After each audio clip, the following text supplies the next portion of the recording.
Hello friends, नमस्कार, good morning. कैसे आप लोग? दोस्तों, शेयर मार्केट की और वीडियो में आपका स्वागत है। बात करेंगे अभी यस बैंक की। तो दोस्तों, जैसा कि आपको थंबनेल से, टाइटल से दिख रहा होगा, डिविडेंड, बोनस, बाईबैक, स्प्लिट और जितनी भी तरह की चीज़ें होती हैं, चार पांच, ये भी एक शेयर मार्केट का एक टैक्टिक्स होती है और कंपनियां इसको देती हैं अपने शेयर होल्डर को। तो आज हम बात करेंगे कि यस बैंक के केस में क्या कोई चीज फिट बैठती है क्या, शॉर्ट टर्म के लिए और थोड़ा सा कम से कम एक साल के हॉरिजन टाइम के लिए, और फिर इसके बारे में डिटेल में चर्चा करेंगे। दोस्तों, इस वीडियो में आगे बढ़ने से पहले चैनल को सब्सक्राइब कर लीजिए, बेल आइकन को हिट कीजिए, जिससे इस तरह की वीडियो अच्छी लगे, आपको मिलती रहे। दोस्तों, एक एक चीज करके बात करेंगे, बिल्कुल लॉजिकल बात करूंगा, न ज्यादा ये न वो, ऐसी बात करूंगा जो आपको समझ में आएगी, पूरी लॉजिकल होएगी, राइट। तो इन सब चीज़ों के बारे में दोस्तों क्या है कि मार्केट में भी, यूट्यूब पे भी बहुत सारी चीज़ें फैलाई जा रही हैं कि यस बैंक डिविडेंड देने वाला है, यस बैंक बोनस देगा, यस बैंक देने वाला है, यस बैंक ये देगा वो देगा, स्प्लिट होने वाला है। तो क्या ये सब चीज़ें पॉसिबल है यस बैंक के केस में? शॉर्ट टर्म में, लॉन्ग टर्म में। लॉन्ग टर्म का मतलब लगभग एक साल, एक से सवा साल, और एक साल मान के चलिए। तो एक एक चीज को हम लेके हम यहाँ पे डिस्कस करेंगे, राइट। तो सबसे पहले दोस्तों, आप ये चीज जान लीजिए, ये 207 करोड़ रुपए का प्रॉफिट जो है इन्होंने पिछले क्वार्टर में दिया था। अभी ये वाले आने वाला क्वार्टर 22 अक्टूबर को रिजल्ट आने वाला है, तो पता चल जाएगा दूध का दूध पानी का पानी। तो दोस्तों, सबसे पहली चीज तो मैं ये बताऊंगा कि डिविडेंड, क्या यस बैंक डिविडेंड दे सकता है शॉर्ट टर्म में और लॉन्ग टर्म में, लगभग एक से सवा साल। और एक से सवा साल का मतलब मैं लगभग बात कर रहा हूं एक साल के अंदर, दिसंबर 22, लगभग दिसंबर 22 तक का, तो लगभग एक साल रह गए हैं, सवा साल। तो डिविडेंड की बात करें दोस्तों, तो देखिए यस बैंक का इक्विटी कितना है मालूम है? 2500 करोड़ रुपए की इक्विटी मार्केट में फ्लोट कर रहा है। अब ध्यान से सुनिएगा, क्योंकि इसमें अगर आप थोड़ा सा मिस करेंगे तो आप कंफ्यूज हो जाएंगे, फिर समझ में नहीं आएगा, फिर उल्टी सीधी चीजें आप जो है कंफ्यूज होते रहेंगे इधर उधर यूट्यूबर्स के द्वारा। तो 2500 करोड़ में से 75% जो है, नॉट 2500 करोड़ में से 1250, राइट, लगभग, ये जो डिफॉल्ट हुआ था बैंक, उस डिफॉल्ट होने के पहले 1250 करोड़ शेयर से, उसमें से 75% जो है लॉक हो चुका है, राइट। आपको मालूम होगा ये शेयर्स लॉक है। तो ये देखिए, सीधा सीधा yes bank shares lock for 3 years. ये कब हुआ था? ये हुआ था मार्च 2020 में। कब तक के लिए? मार्च 2023 तक के लिए। तो लगभग 1.5 साल बीत चुके हैं, 1.5 साल बचे हुए हैं, राइट। तो अब यहां से पहली चीज मैं बता रहा हूं, डिविडेंड। तो डिविडेंड देखिए, अगर 2500 करोड़ रुपए शेयर्स हैं, राइट, 2500, अब 1250 करोड़ रुपए, 1250 करोड़ शेयर्स में 75% लॉक हैं, और फ्री फ्लोट मार्केट में कितने हैं? 1250 बाद में जो एफपीओ के टाइम पे आए थे, कुछ 25% पहले के। तो अगर इसमें देखिए 50 पैसे का भी डिविडेंड अगर दें, तो आपको मालूम है 2500 करोड़ लगभग शेयर्स हैं, इसका 1250 करोड़ रुपए तो डिविडेंड में चला जाएगा। तो क्या अभी यस बैंक की फाइनेंशियल हालत है ऐसी कि डिविडेंड देने लायक? तो देखिए, 207 करोड़ रुपए का प्रॉफिट दिया था, उसके पहले वाले क्वार्टर में लॉस दिया था। अभी 207 करोड़ इस आने वाले क्वार्टर में प्रॉफिट है। कितना भी प्रॉफिट होगा दोस्तों, 500 करोड़, 600 करोड़, 700 करोड़, लेकिन इतना नहीं होगा कि ये डिविडेंड दे सके कि 1250 करोड़, 1000 करोड़ का डिविडेंड ही बांटना पड़ेगा, राइट। तो डिविडेंड का केस देखिए, यस बैंक से निकाल दीजिए कि डिविडेंड शॉर्ट टर्म में कोई दे पाएगा, राइट। और इसका लॉन्ग टर्म में भी कम से कम एक साल के में भी कोई चांसेस बनते नहीं है। अब डिविडेंड का रास्ता खत्म, आपको भी समझ में होगा, डिविडेंड के देने के लिए माली हालत जो है यस बैंक की नहीं है। दूसरा शेयर है दोस्तों स्प्लिट। अब स्प्लिट का मतलब आपको ही मालूम होगा, शेयर तो कोई भी, जैसे मार्केट में किसी भी के, जैसे टीसीएस ने स्प्लिट लाया था एक साल पहले, कि इनके जैसे 1000 करोड़ के शेयर हैं, उसका स्प्लिट ला देगा, शेयर प्राइस 4000 रुपए चल रहा है, स्प्लिट लाएगा तो 1000 शेयर जो है 2000 शेयर हो जाएगा, और जो है शेयर प्राइस आधा हो जाएगा। लेकिन उस केस में होता है जब शेयर प्राइस ज्यादा होता है और यस बैंक के केस में क्या फुलफिल हो रहा है, 12-13 रुपए पे शेयर चल रहा है, स्प्लिट कर देंगे तो 6 रुपए पे शेयर आ जाएगा। 2500 करोड़ का इक्विटी शेयर मार्केट में है, स्प्लिट कर देंगे तो 5,000 करोड़ का शेयर हो जाएगा। तो देखिए स्प्लिट भी यस बैंक के केस में फिट नहीं बैठता है, ये मैनेजमेंट कभी नहीं लाएगा स्प्लिट, राइट। 6 रुपए का शेयर हो जाएगा क्योंकि शेयर प्राइस आधा हो जाता है, इक्विटी बेस डबल हो जाता है। तो आप देखिए स्प्लिट भी की पॉसिबिलिटी नहीं है, ना शॉर्ट टर्म में ना लॉन्ग टर्म में। लॉन्ग टर्म का मतलब 1 साल। डिविडेंड भी मैंने बताया कोई पॉसिबिलिटी नहीं है ना शॉर्ट टर्म में लॉन्ग टर्म। आपको पूरा है कि इतना पैसा नहीं है इस बैंक के पास। अब बोनस, दोस्तों बोनस शेयर का मतलब होता है, आपको भी मालूम होगा कि बहुत सारी कंपनियां देती है जिनके पास फ्री फ्लोट कैश होता है, राइट।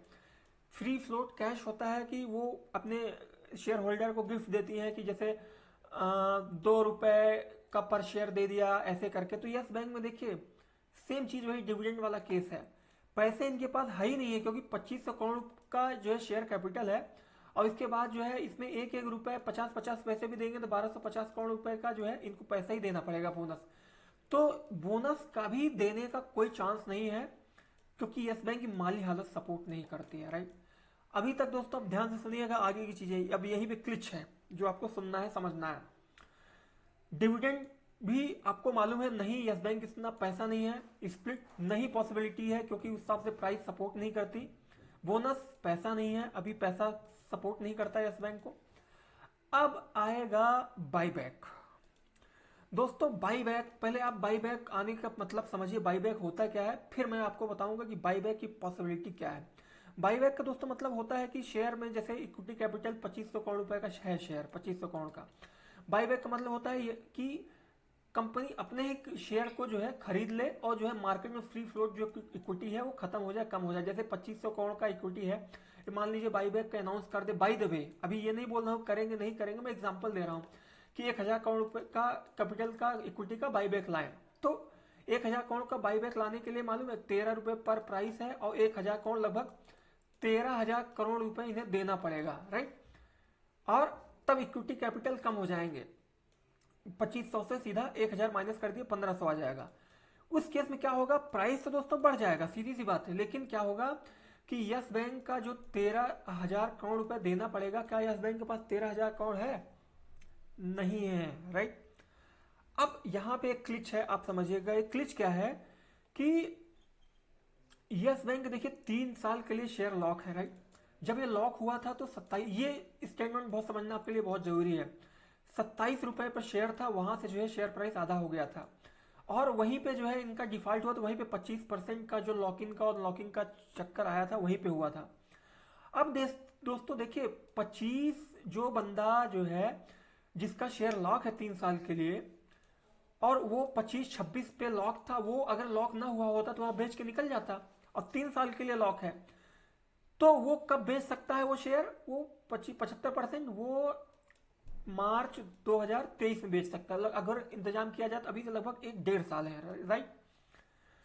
तो अब देखिए अगर एक केस बनता है कि शेयर प्राइस यहीं पे घूमता रहा 18-19 ऐसे करके अगले 1-1.25 साल में, और शेयर उसका अनलॉक भी हो गया, तब भी क्या करेगा, उसको तो लॉस है, वो तो कोर्ट में चला जाएगा कि सर मेरा तो अगर मेरे को लॉक ना हुआ होता तो मैं बेच के निकल जाता 25-26 पे, लेकिन यस बैंक ने मेरे साथ धोखा किया, अब मेरा शेयर लॉक कर दिया, अब मैं जो है अब 25 बेच नहीं पाया और मैं 18-19-15-16 पे बेच रहा हूं क्योंकि जो है यस बैंक ने बेचने नहीं दिया। तो दोस्तों वो कोर्ट में चला जाएगा, ये बहुत ही जेन्युइन पॉइंट है। तो दोस्तों यस बैंक क्या करेगा कि यस बैंक मैनेजमेंट की मजबूरी है कि कम से कम 1-1.5 साल में जब अनलॉक होने तक इस प्राइस को 25-26 तक लाने की मजबूरी यस बैंक की मैनेजमेंट की है, नहीं तो उनको बहुत तगड़ा कोर्ट केस झेलना पड़ेगा और हर एक आदमी चला जाएगा। क्योंकि देखिए 25-26 रुपए पे शेयर चल रहा था और शेयर लॉक कर दिया गया, कोई बेच नहीं पाया, और 3 साल के लिए लोग रुके रहे। अब पता लगा 3 साल बाद भी, 1.5 साल बीत चुका है और 1.5 साल बाद भी शेयर वहीं को वहीं रहा और 20-25 के नीचे ही रहा, तो हर एक आदमी यही करेगा भाई मेरा शेयर लॉक क्यों किया जब तुमको नीचे के प्राइस पे देना था तुम, तो लोग कोर्ट चले जाएंगे। तो यस बैंक की मजबूरी है कि शेयर को अगले 1 से 1.5 साल के अंदर 25-26 पे मिनिमम लाना एक मजबूरी है। तो यस बैंक देखो क्या करेगा, अभी अभी के केस में बाईबैक भूल जाइए, लेकिन 1 से 1.25 साल के अंदर, इवन दिसंबर 2022 तक, राइट, अगले और जनवरी 2021 तक 2023 तक थोड़ा इनके पास कैश भी हो जाएगा। देखिए 203 करोड़ का प्रॉफिट पिछले क्वार्टर में हुआ था, 207 का। अभी आगे आने वाले में देखिए आपको मालूम ही होगा प्रॉफिट के चांसेस बहुत ज्यादा है, वो सब चीजें खत्म हो चुकी हैं लॉस के। 500 करोड़ अगले आने वाले क्वार्टर में, 700 800 करोड़, और मान लीजिए 3-4 क्वार्टर अभी आने क्वार्टर रिजल्ट बचा हुआ है अगले 1 साल के अंदर, 1.25 साल के अंदर। तो लगभग ये 1200, लगभग अब 1500 या 2000 2500 करोड़ रुपए का अगर रिकवरी करके और इतना प्रॉफिट 3000 करोड़ कर दें तो कुछ बाईबैक इसमें ला सकते हैं और शेयर प्राइस को इंप्रूव करने के लिए, राइट। क्योंकि देखिए शेयर प्राइस को इंप्रूव करने के लिए बाईबैक ये ऐसा चांसेस है कि ये कर सकते हो। उसके लिए कैश चाहिए, कैश अगले 1 से 1.5 साल में कुछ पैसा इनके पास आने की उम्मीद है। तो बाईबैक थोड़ा मोड़ा हो सकता है, बहुत ज्यादा नहीं, क्योंकि रिकवरी भी अच्छी खासी होगी। और वो सब मान लीजिए 3-4 हजार करोड़ रुपए तक का इनके पास रिकवरी प्लस प्रॉफिट वगैरह मिला के हो जाता है 1 साल के अंदर। इतना लॉजिकल है, आपको भी मालूम होगा कि इतना तो दे ही सकते हैं, प्रॉफिट और रिकवरी मिला के आ सकता है 3-4 हजार करोड़ रुपए के अराउंड। तो थोड़ा सा बाईबैक आ सकता है, मान लीजिए 15 16 17 तक भी प्राइस चलता रहा तो कुछ 500 करोड़ रुपए तक का बाईबैक लाएंगे तो शेयर प्राइस इंप्रूव हो जाएगा, 25-26 तक आएगा। 25-26 तक शेयर प्राइस को लाना मैनेजमेंट की मजबूरी है। कब तक? मार्च 2023 तक। नहीं तो दोस्तों इनको तगड़ा कोर्ट केस झेलना पड़ेगा, राइट। सीधी सी बात, हर एक इन्वेस्टर जाएगा, मेरा भी लॉक है और बहुत सारे लोगों का लॉक है। हर एक आदमी जाएगा जो आपको 3 साल के अंदर शेयर प्राइस लॉकिंग के पहले ही प्राइस देना था तो आपने जो है मेरा शेयर लॉक क्यों किया। तो 25-26 तक मिनिमम शेयर पहुंचाना मैनेजमेंट की मजबूरी है, मैनेजमेंट करेगा, उसके लिए तमाम हथकंडे अपनाएगा। या तो प्रॉफिट से ही शेयर पहुंच जाए, या नहीं पहुंचेगा तो शेयर बाईबैक लाएगा। कब? अभी नहीं बाईबैक लाएगा, ये चांसेस बनते हैं अगले 1 से 1.25 साल के अंदर। मार्च 2023 के पहले तक बाईबैक ला सकता है कुछ शेयर का, और प्राइस को बूस्ट करने के लिए। तो 25-26 का टारगेट पहुंचाने के लिए दोस्तों मैनेजमेंट कर सकता है, लेकिन ये सब चीजें अभी नहीं होंगी, ये बाद में होंगी। डिविडेंड, शेयर स्प्लिट, ये सब नहीं हो सकता है, मैनेजमेंट का सपोर्ट नहीं करेगा, उससे शेयर प्राइस भी ज्यादा बूस्ट नहीं करेगा। बाईबैक आ सकता है और वो अभी नहीं, 1 से 1.25 साल के बाद ही आएगा, राइट। तो दोस्तों ये वीडियो अगर आपको बिल्कुल भी समझ में आया हो तो प्लीज कमेंट करके बताइएगा कि कैसा लगा वीडियो। मैंने आपको जेन्युइन तरीके से समझाने की कोशिश की, पूरा केस समझाने की कोशिश की है, हर एक चीज, क्योंकि आप भी मार्केट में हो, आप भी शेयर में इन्वेस्ट करते हो, आपको भी चीजें पता होंगी, मार्केट कैसे चलता है, कोर्ट केस कैसे होता है, चीटिंग कैसे होती है। यस बैंक ने देखिए लॉस, यस बैंक ने शेयर लॉक कर दिया था 25 रुपए 26 रुपए के प्राइस पे, और 3 साल के लिए लॉक किया था। पता लगा 3 साल के बाद भी शेयर उस प्राइस पे ना आए तो हर एक आदमी जो है कोर्ट में जाएगा कि हमारा शेयर लॉक क्यों किया, अगर लॉक ना हुआ तो बेच के निकल जाते।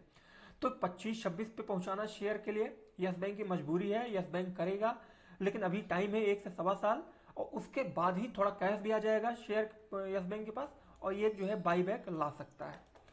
तो दोस्तों ये वीडियो प्लीज कमेंट करके बताइएगा कि आपको वीडियो कैसा लगा और मेरी बातें समझ में आई कि नहीं। धन्यवाद।